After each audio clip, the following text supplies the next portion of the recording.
जी अस्सलाम वालेकुम जी, की हाल चाल है? ठीक हो?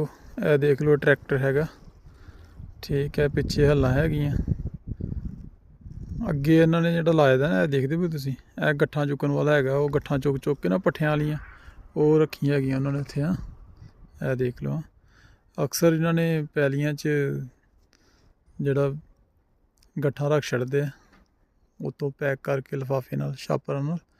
ਫਿਰ ਇਹ ਟਰੈਕਟਰ ਨੂੰ ਅੱਗੇ ਲਾਇਆ, ਇਹ ਚੁੱਕ ਕੇ ਲਿਆ ਕੇ ਫਿਰ ਇੱਥੇ ਰੱਖ ਦਿੰਦਾ। ਇਹ ਤੁਸੀਂ ਦੇਖ ਲਓ, ਇਹ ਦੇਖਦੇ ਪਏ ਗੱਠਾਂ ਪਈਆਂ ਹੈਗੀਆਂ।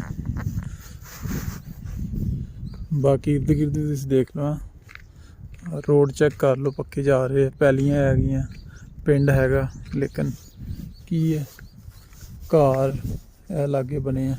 ਇਹ ਦੇਖ ਲਓ, ਠੀਕ ਹੈ ਜੀ।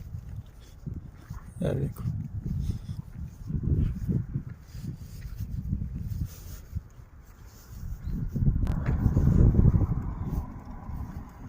ਇਹ ਰੋਡਾਂ ਦੇ ਕੰਟੇਨਰ ਖਲੋਤੇ ਦੇ, ਕਿਉਂਕਿ ਪਿੰਡਾਂ 'ਚ ਵੀ ਫੈਕਟਰੀਆਂ ਜਗ੍ਹਾ ਜਗ੍ਹਾ ਲੱਗੀਆਂ ਹੈਗੀਆਂ, ਠੀਕ ਹੈ ਨਾ। ਮਾਲ ਜਾਂਦਾ ਹੈ, ਅੱਜ ਛੁੱਟੀ ਹੈਗੀ ਹੈ, ਕੱਲ੍ਹ ਨੂੰ ਇਹ ਲੈ ਕੇ ਜਾਣਗੇ, ਇਸ ਵਾਸਤੇ ਪਹਿਲਾਂ ਹੀ ਆ ਗਏ ਇੱਥੇ।